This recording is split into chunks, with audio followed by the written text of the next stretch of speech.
kind of mentioned some of these different types of energies that are creating those packets of resistance, which create the allergies and thus the inflammation, pain, and disease we experience in the body.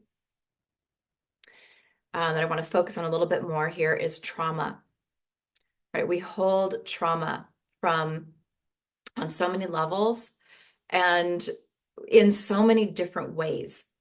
Okay, so we come into this world holding trauma. It can be generational or ancestral,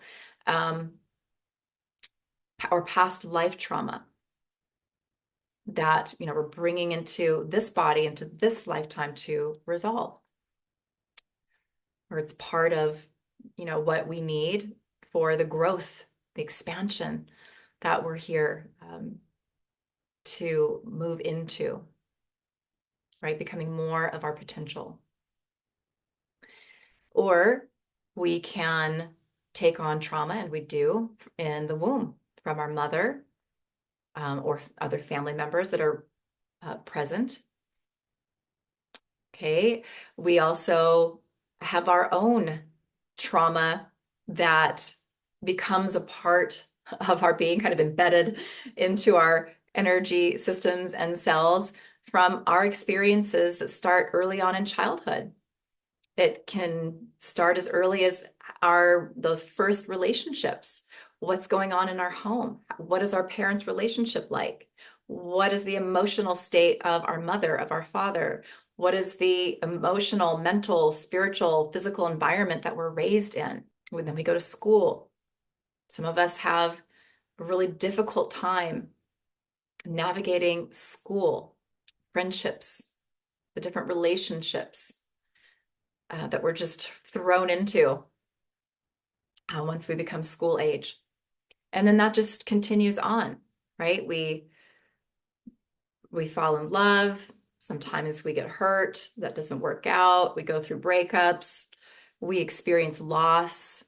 Maybe one of our parents passes away while we're still young. I mean, at any time that's painful, right?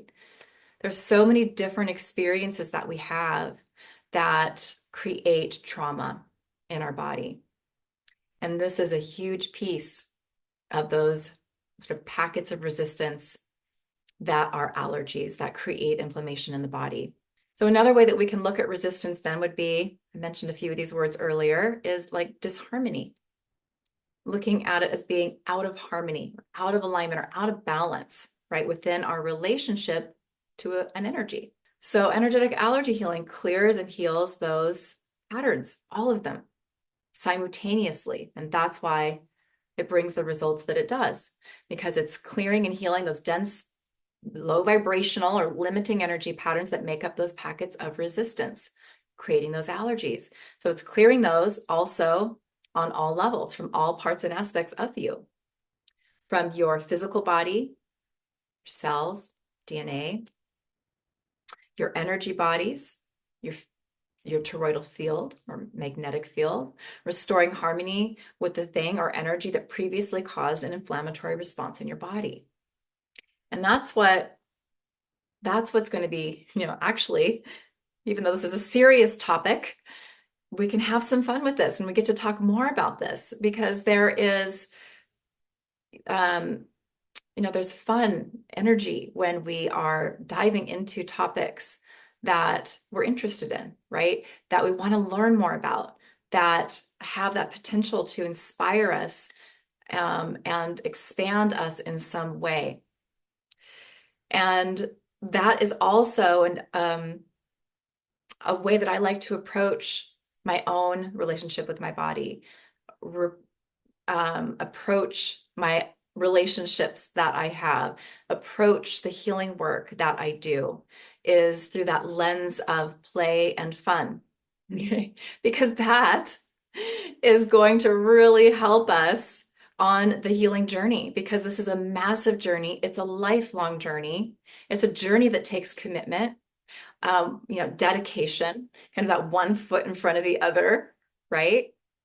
And, if we aren't able to kind of come at it, maybe we can't do it all the time, but at least some of the time from that more playful, that more curious, that more fun sort of lens or perspective, it's going to get heavy really fast, right? It's going to get hard and it's going to be a drudgery. And we're going to maybe not stay as committed as we need to be. And I think from here, a really good place to go would be to talk about some of the different ways that allergies are created, so now we're looking at allergies as packets of resistance. We understand that those packets of resistance hold many different types of energy patterns, from belief systems to dense emotions to trauma.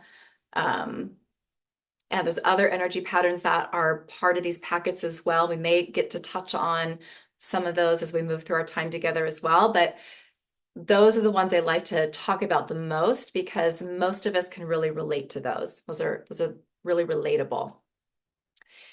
But let's talk about some examples about how allergies are created, because there's different ways that they are. So the first one I'm going to share, I share this one a lot. When I first started doing this work and sharing it out in the world beyond, just doing it for myself and my family and friends, this is the example that I would share. And so we'll go here first. But let's say that you're a child, maybe you're 4 or 5 years old, and you're at the dinner table having a meal with your family, and something emotionally overwhelming, possibly even traumatic, happens at the table. Maybe your parents get into a horrible fight. Now, this fight more than likely has nothing to do with you. It's about them.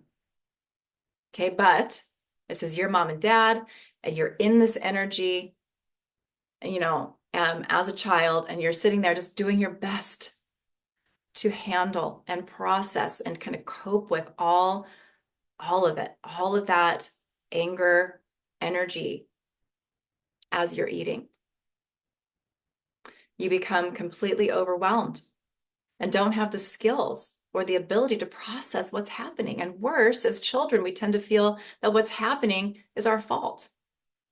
We begin to experience many emotions like confusion, fear, guilt, maybe panic, anxiety, or other emotions.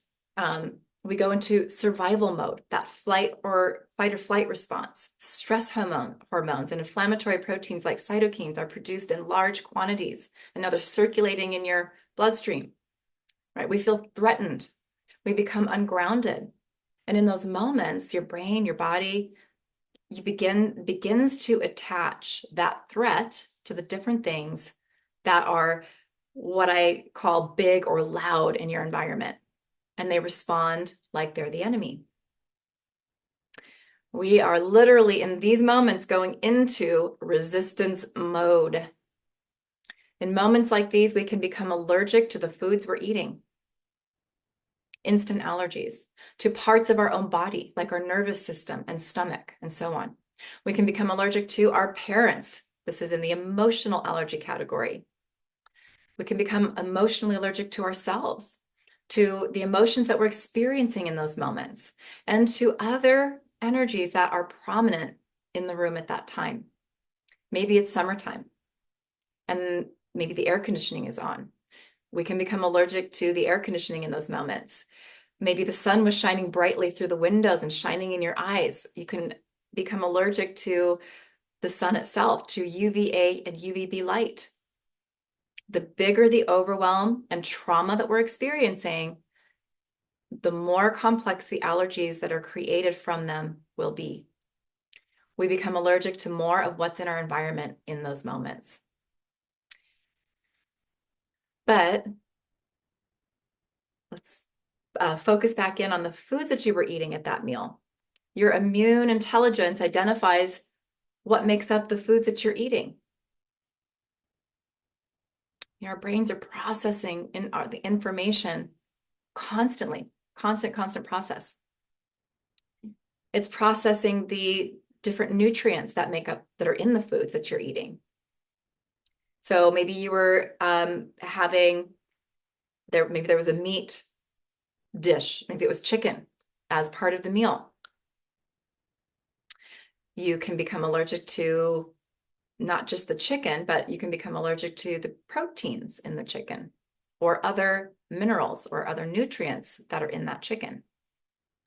Maybe there's bread with your dinner. You can become allergic to the wheat that's in the bread and even even that gluten that's in the wheat or, the carbohydrates that are in the wheat. And now we have allergies that we didn't have before this traumatic event. So we become allergic not just to foods, but what makes up the food. Vitamins, minerals, proteins, salts, fats, food additives, food chemicals, if they were present, and so on. So in my work, I've discovered that this is actually where most people's food allergies begin, with those vital nutrients that are in our foods. I've had people come through a healing program. It was the first program that I ever made and kind of put out there to bring this work to people. And it was a 12-week healing program. And we'd gather each week and work through clearing allergies to different things in my allergy kits, which I'll talk more about that later too. And in that program, I would start with what I call the fundamentals, the nutrients that the body needs and uses to create a healthy cell, healthy gland, healthy body, so that we can get the body rebuilding itself and strengthening the immune system. Proteins, vitamins, minerals, fats, sugars, salts, all those things. When we have allergies to those vital nutrients, we're not able to absorb them the way we need to because we are in, what's that word again? Resistance. We're in resistance to them. So our body will literally reject some, or if we have a big allergy to a nutrient, we may reject all of it and become really, really deficient, which of course impacts our health and well-being. So I would start with those fundamentals, clearing allergies to those. And what I surprisingly found was that some people were telling me that they were able to eat foods that they'd been allergic to, some of them for a really long time, some for years. And they were telling me that they could start to eat those in just the first few weeks of that program. And we were only working on clearing allergies to the nutrients. We hadn't even gotten to the class or the week where we were clearing actual allergies to specific types, specific food groups. So that was a huge confirmation for me that for so many of us, our allergies to food actually begin with the nutrients that are in our foods. So what are some other ways or reasons that we can have allergies? Well, we take on other people's stuff. We are multidimensional, multifaceted beings. So it makes sense that allergies and inflammatory patterns are also multidimensional and multifaceted, which means our packets of resistance are multidimensional, multifaceted. And we, and I say we, kind of encompassing all of us here, are sensitive. Yeah. Because we're heart-centered, heart-driven people. If you're here, you are kind of where I would put you in that category of a light worker on some level, in some way. You're here as part of the catalysts of change on this planet. So what does that mean? Well, it means that we're naturally compassionate. We easily empathize with what others are feeling or experiencing or going through. So what do? Well, we think we're helping by taking on some of their burdens, whether they're mental burdens, emotional burdens, physical burdens. Okay, we take on patterns from others and try to process those ourselves. Plus, we generally have had early childhood experiences that break or dismantle our boundaries. So we take on other people's stuff to an even higher degree.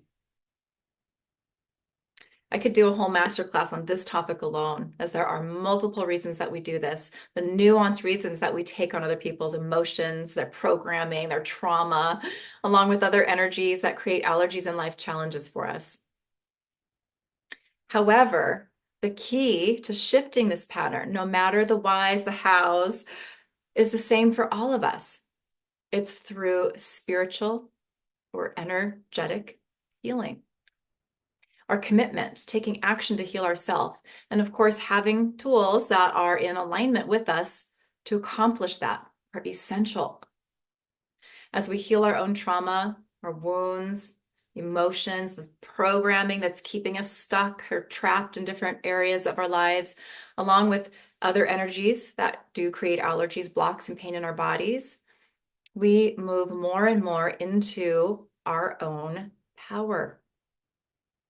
We regain wholeness, which also equals better boundaries, right? Stronger, healthier boundaries, which means naturally less and less of taking on other people's stuff that's not ours, right? And the results are so many as we work to heal ourselves. Yet we create stronger boundaries. We come into greater levels of authentic self-love. We begin to experience an increased ability to co-create our reality from a place of sovereignty and freedom. We naturally begin making more and more choices and decisions that are in alignment with our true self, aligning us with the most direct route or path that holds our highest potential. We begin to experience accelerated growth with less triggers. Or we could say here, accelerated growth with a better ability to remain in that state of homeostasis in our body, right? When the environment outside of us, in our home, our family, the collective, planet, is in conflict, is tumultuous, or even volatile, even in those conditions, we can still support our body and create well-being and vibrant health. And we have more flow within us. And this also, all of these things equate to a body that's getting stronger, more resilient, healthier, is regaining its energy and vitality. There are other ways that we develop allergies too, and I touched on this a tiny bit, but we pick them up from our mothers in the womb. Children will often have up to 80% of their mother's allergies, according to studies that have been done over the years. I actually read that about 15 years ago, which means it's probably higher than that. But I thought that was really, really interesting.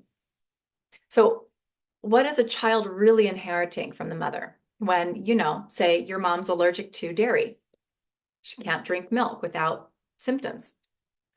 So we'll use this as an example. Your mom's allergic to milk and you're born milk or dairy intolerant. So yes, you've inherited your mother's allergies, but what you've really inherited are her packets of resistance, her beliefs, her trauma, her emotions that she's holding in her connection or her relationship with milk and dairy products. Well, we also take them on for our father and other family members, potentially while in the womb. And of course, as we develop throughout childhood. We also inherit allergies on that genetic, generational, or ancestral level. But again, what are we inheriting? The energy patterns that create the allergies, the energies that make up the resistance or disharmony with another energy, which is creating an unwanted inflammatory response. And as light workers of all kinds here, as sensitive beings, we often take them on for the planet or for the collective because we have compassion and we have soul missions and soul purpose that's sort of intertwined um, with can be a role in, healing the planet and healing the collective. So we can take on allergies, resistance, all that makes up those packets of resistance for the planet and for the collective as well.